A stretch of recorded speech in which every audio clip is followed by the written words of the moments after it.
Kannan Devan hill produce company തുടങ്ങിയതോടെ 1840 കോട്ടയം കുമളി റോഡിന്റെ survey തുടങ്ങി. 1860 തിരുവിതാംകൂർ പൊതുമരാമത്ത് വകുപ്പ് തുടങ്ങി. 1863 കുമളി വരെ റോഡായി. കാർഡമം ഹിൽ റോഡ് എന്നായിരുന്നു ആദ്യ പേര്.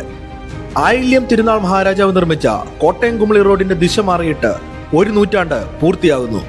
99 വെള്ളപ്പൊക്കം എന്നറിയപ്പെടുന്ന 1924 പ്രളയത്തിൽ വളഞ്ഞങ്ങാനത്ത് നിന്നും പീരുമേട്ടിലേക്കുള്ള വഴിയിലെ 2 പാലങ്ങൾ തകർക്കപ്പെട്ടു.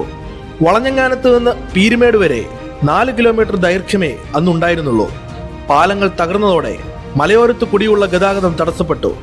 തുടർന്ന് വളഞ്ഞങ്ങാനത്ത് നിന്നും കുട്ടിക്കാനത്തേക്കെത്തി അവിടെ നിന്നും പീരുമേട് വഴിയായി യാത്ര. വളഞ്ഞങ്ങാനത്ത് നിന്ന് പീരുമേടെത്താൻ 7 കിലോമീറ്റർ യാത്ര ചെയ്യേണ്ട സ്ഥിതിയും വന്നു. പിന്നീട് ഇത് പ്രധാന പാതയായി. കൊട്ടാരക്കര ദിണ്ടിഗൽ ദേശീയപാതയുടെ ഭാഗവുമായി. രാജാവിന്റെ വേനൽക്കാല വസതി കുട്ടിക്കാനത്തായിരുന്നു. പഴയ പീരുമേട് ദേവികുളം റോഡ് പീരുമേട്ടിൽ നിന്നും കുട്ടിക്കാനം വഴിയാണ് കടന്നുപോയിരുന്നത്. ഈ റോഡുകളെ ബന്ധപ്പെടുത്തിയാണ് അന്ന് KK റോഡ് കുട്ടിക്കാനം വഴിയാക്കിയത്.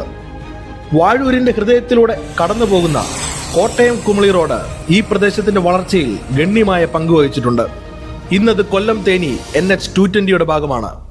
1864 ചങ്ങനാശ്ശേരി വാഴൂർ റോഡുമായി.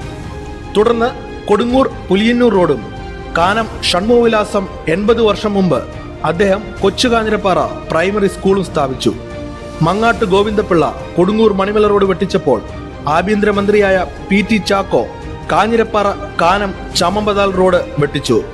വാഴൂരിന്റെ സാംസ്കാരിക വളർച്ചയിൽ പങ്കുവഹിച്ച പലരും വെളിയിൽ നിന്നും വന്നവരായിരുന്നു.